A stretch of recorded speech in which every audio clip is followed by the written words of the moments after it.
As I was talking about at the top of the hour as we came in, those of you who are just joining us now, we've seen John McCain essentially gloating this weekend over what happened in Washington because he sees this as his side winning. And one of the things that he said was, Donald Trump failed on this because he needs to reach out to the other side, to the Democrats and other opponents. In other words, like him. You have to understand that John McCain and Lindsey Graham have put themselves up as leaders of the opposition. The Democrats are in such disarray that they're not really an effective opposition. And we have to understand we do not need the Democrats to repeal Obamacare. They didn't need the Republicans to pass it, did they? And we've got a much stronger situation than they did at this point. What we lack is the understanding and the will to do it. But I want to repeat what I said at the top of the hour about John McCain. The fact that he goes to Brussels and he says this type of stuff. We have a new world order that is under enormous strain. We have a titanic struggle with the forces of radicalism. And, of course, he's not really concerned about Islamic radicalism. He's concerned about nationals, people who want nationalism. That's the radicals that really concern him because that's where he focuses his speech. He said the EU and the U.S. need to develop more connectivity. He said, I trust the EU. He doesn't trust Donald Trump. He doesn't trust our Constitution. He doesn't trust the form of government that we had until the early 20th century, where we basically had free trade within the United States, but we collected our taxes at the border for goods that were coming into our country. And you understand that when they created the income tax and they created the Federal Reserve at the same time, they also flipped our tax system so that we weren't collecting the taxes at the border, but we turned the taxation again inside on American citizens and on American businesses. And that's the way that it has remained. Thomas Jefferson said in his second inaugural address, and I've mentioned this many times, we need to remember what he did in one term. He said, we have eliminated useless offices, and by doing so, we have been able to eliminate all internal taxation. So all their taxes were funded by tariffs on goods that were coming in. That allowed a free trade zone within America, and it allowed America to get strong. And he said, what laborer, what mechanic knows the tax man in America? Nobody. So they could go about their lives without being harassed and micromanaged from Washington. That's why we need to get rid of Obama tax. And I want to go back to 1776 as well on this. We have to understand the American Revolution was fought over a 3% tax on tea. It wasn't the level of taxation. It was who was imposing it and the way that it was imposed. And as I said in the last segment, Donald Trump was absolutely right to just throw out TPP. You did not want to mess with that and manage that around the edges and say, well, we never really got a chance to have an open public debate about this. It was done in secret, like Paul Ryan's bill, like Nancy Pelosi's bill with Obamacare initially. We don't want to have legislation that way. That's enough reason right there to reject it, the way it was presented, the way it was hidden from us. Do you even know what's in Obamacare for the most part? Of course you don't. Most of us don't really know. We do know that our health care premiums have skyrocketed, and there's a reason for that. We had a situation, think about it, we had a couple of different classes of people. We had some people who didn't want it. They didn't buy it. Well, they're not going to be allowed to do that. We're going to have the government hold a gun to their head and force them to do that. We had other people who couldn't afford it, but they wanted you to pay for it, including illegal immigrants, and that's what they did with that. And then you had those who wanted it, but now they can no longer afford it. That's what Obamacare, affordable health care, has done for us.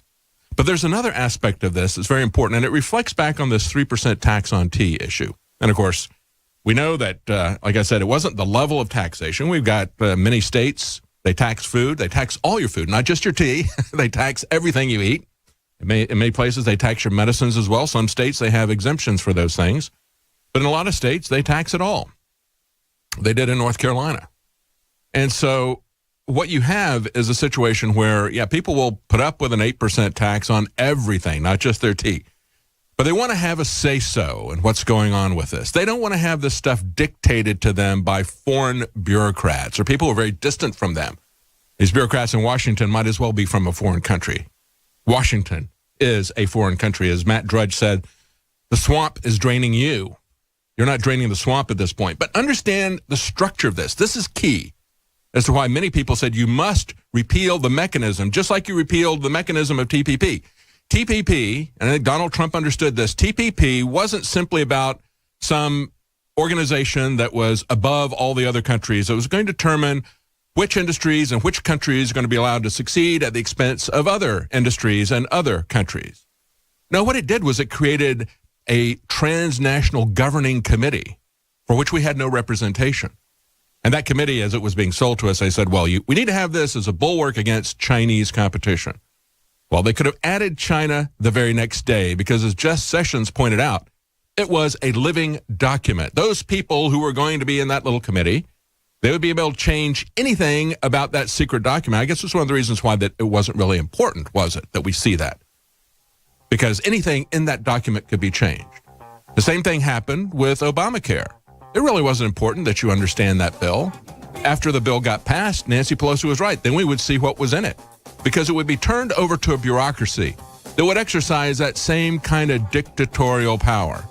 And it's not enough to have a health czar when that health czar is a good guy like Tom Price. How long is he going to be there? 2, 3, 4 years, maybe 8 years? Then who takes his place and overturns everything he undid? Welcome back to the Alex Jones Show. I'm David Knight. We're going to have Alex joining us with a report at the bottom of the hour, but I want to finish up on what we had been talking about in the last segment, and that is the failure to repeal Obamacare.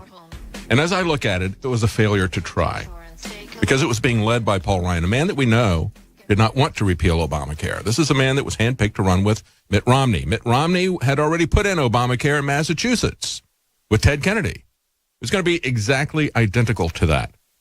And we've had Paul Ryan working against that, working against borders, closing the borders, always open borders has been Paul Ryan, also working against Trump on trade. He is going to be the opposition. And, of course, John McCain was reminding everybody that he was the opposition in Brussels this weekend, talking to the European leadership there at the EU, telling them how much he loves their New World Order, how essential it is for the U.S. and the European Union to merge together, to have much closer ties. This is what we were concerned about with these partnership agreements. They always create an economic unity, then they create a sovereign unity, and of course there's also a military component to this as well.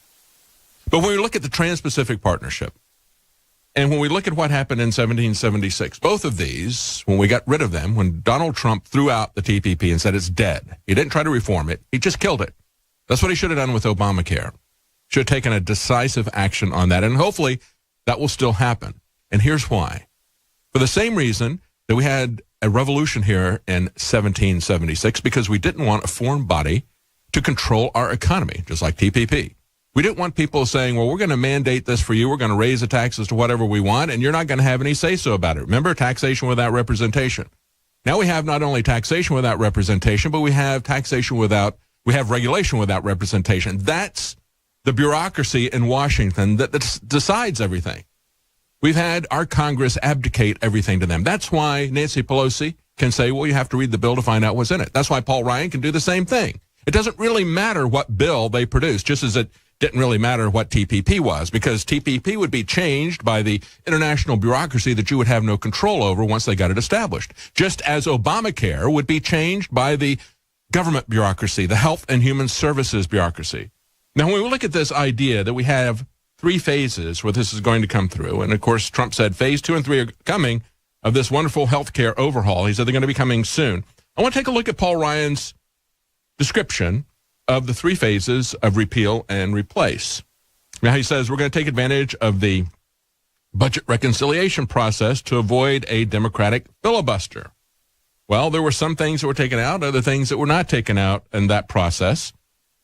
And then we don't really know how that's going to be reconciled, do we? Because that's also a kind of a closed process. It's negotiated between the Senate and the House.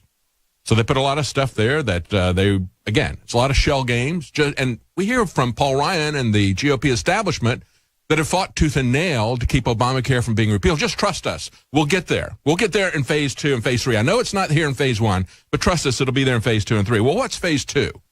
Phase 2, says Paul Ryan. This is his report of phase 2. Phase 2 will be all the regulatory flexibility that the Secretary of HHS has to deregulate. That's the best argument for repeal against Obamacare right there. We should not have a czar over our health care. That, along with the mandates and the taxes and lies that were sold to us with Obamacare, telling us in the Supreme Court, as we had Justice Roberts say, well, okay, they don't have the capability to mandate that you buy health care from somebody else, but they can put an economic penalty against you and force you to buy it from somebody else and call it a tax. No, a tax is what the government collects from its citizens. And quite frankly, if we go back and look at the Constitution, they don't have the ability to directly tax us as individuals. That's what many of the tax protesters have pointed out to people, but nobody's listening to that either. When you ignore the Constitution, this is what we wind up with. What we're going to wind up with, if we have a situation where we use all the flexibility and the dictatorial powers of Tom Price to shut down certain aspects of Obamacare, those aspects will be put right back in with the next HHS secretary, whenever that comes. Whether that's 4 years from now or 8 years from now, we have to get rid of that power. That's what Donald Trump understood about the TPP, that we couldn't have this transnational body dictating our economy to us. We can't have HHS dictating our health care to us. That's got to stop. That's why we have to have repeal. The fundamental structure of Obamacare has to go. Then we can start replacing the coercion with choice. We can start replacing the mandates with marketplace. You have to understand that we have to have choices as consumers. You will never control cost if you go with a command control economy directed from the center. If you believe that, I'll give you a free ticket to a Venezuelan bakery. Okay? Go down there and see what's happening. They're locking people up in jail because of the scarcity they've got there in the bakeries. They're hunting down policemen in the street to rob them of their guns. They're killing dogs and cats in the streets there. It's absolute chaos, because that's where this always leads, when you try to rob other people to get what you can't afford. And, of course, we're robbing the other people to give benefits to illegal aliens who come into our country. We're giving them health care. So the bottom line is, when you look at phase two, and they're touting that Tom Price, Secretary of HHS, yeah, he might replace a lot of this stuff. Remember, we have this back and forth every time we get a Republican change over from a Republican to a Democrat and vice versa.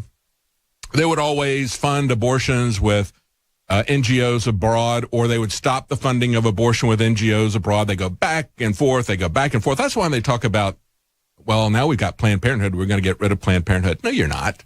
You're not going to get rid of anything if you don't get rid of this power that has been given to HHS and the bureaucracy. That has to stop. We have to have a Congress that is going to seize that power. And I'm glad that we had people who stood on principle and said, no, we have to get rid of this structure. We have to understand what's truly happening here. Somebody needs to explain to Donald Trump that what is going on here is not, we've got the Titanic health care, and he understands that. It's going to sink. It's going to go down. It's not sustainable. When we had the CBO look at their grading, they said more people are going to lose health care if you put this in and continue to kick this can down the road, continue to drive the Titanic toward the iceberg, albeit at a maybe slower speed. More people are going to lose their health care than if you just repeal this thing. And who got their health care? Again, it was people who, A, had chosen not to get it, or B, people who couldn't afford it, and they did it at the expense of people who wanted it and could afford it and had the ability previously to make a choice about what insurance coverage they wanted. That's expanding the welfare rolls for the purpose of a socialist healthcare system is not something that we should be using as a metric of success. That is a metric of failure. So we're talking about how many people were added to the rolls because of Obamacare. That's not the metric. You have to look at what has happened to our healthcare costs and to our insurance costs. That's the metric, not the number of people that have been added to the welfare state. That's not the thing that we want to optimize, unless you're a Democrat, unless you're trying to keep people dependent on you, because that's your path to political power. Republicans should reject that out of hand. They should reject the command control economy. They should reject the czar, even if the czar is a benevolent dictator for 4 years or 8 years. We don't want that struggle. And when you talk about getting rid of interstate competition across state lines, that should have been gotten rid of by the Commerce Clause. The real constitutional Commerce Clause is exactly the opposite of what they use it for. They use the Commerce Clause for their illegal prohibition of drugs. Instead, they ought to use it to create a free market in America. They could do that now. And as I was just talking about, these 3 phases of repeal. So they had the first phase, which was going to be a legislative repeal of some things. But then they said phase 2 is going to be done by our wonderful Health and Human Services Secretary, Tom Price. And he's going to go through and just rip out stuff because ObamaCare has established the HHS secretary as a czar over your health care. Now, I don't want to see that. That kind of structure, the mandates, the army of IRS agents who demand to know if you've got health insurance and demand that you get a particular type of health insurance. That's what we're talking about when we say repeal. And this bill did not do that. The very fact that they're talking about phase 2 being an essential part of this means that they're leaving in the structure, the dictatorial structure of Obamacare. We do not want that. That's not what we voted for. Listen to us. We don't want our health care being micromanaged out of Washington by a bunch of socialist bureaucrats, and we don't want it being ripped around every time we've got an election. So one election, some of this stuff is taken out. The next election will be put right back in. Right back in. When you get Chelsea Clinton as president, God forbid, but something like that happens, what's she going to do with her Health and Human Services secretary? Exactly what you don't want to see happen. And then I was just talking about phase 3. They say we're going to allow competition across state lines. Now, right now, that's prohibited. The Commerce Clause should prohibit that kind of prohibition. The Commerce Clause in the Constitution was set up so that we would have free trade within the United States. But isn't it interesting that the very people that are always telling us we have to have free trade with other nations will not allow us to have free trade in healthcare across borders? Do you smell a rat? Do you think they got cards that they're not showing you? Yeah, absolutely. If we were to enforce the Commerce Clause, and this could be done by the Justice Department saying, no, as long as these insurance companies are not engaging in fraud, people can choose to buy what they want regardless of where these insurance companies are. So if it's not fraudulent health care, they should be able to pick and choose what they want. They should not have a gun held to their head and call it essential health benefits and say we're going to mandate that single men have to get maternity care or that nuns have to get abortion care and so forth. That's essential care. And they said, we're going to have some negotiations on that. At the last minute, they brought the Freedom Caucus in and said, we'll talk about some of these things that are in essential health care benefits that we might want to cut. No. You're rearranging the deck chairs on Titanic health care. It's headed for the iceberg. And it's not enough to say you're not going to be there. Why is the fungus? Why is the mold? Why is the yeast taking over? What is going on? What has changed? Dr. Group, the new product, MycoZX, supports normal fungal and yeast balance, proprietary blend of herbs and enzymes made with high-quality ingredients. Yeah, fungus is a growing epidemic, and I've been testing this formula and making changes to this formula for over 10 years. It's available at InfoWarsStore.com. We also have free shipping, orders $50 or more, and 10% off when you sign up for auto ship. Additionally, on top of that, please, we only have a limited supply of this. I want to get your reviews. I want to hear what you have to say. For me, it's been incredible. MycoZX, antifungal, antifungus, anti-yeast. Get it today. Limited run. It'll be months till we get more. InfoWarsStore.com, InfoWarsLife.com, or 888-253-3139. I cannot sell something unless it helps somebody. And you can't support an organization that isn't fighting hard. Look at the response we're getting. We were changing the world together. You are the InfoWar. God bless you all.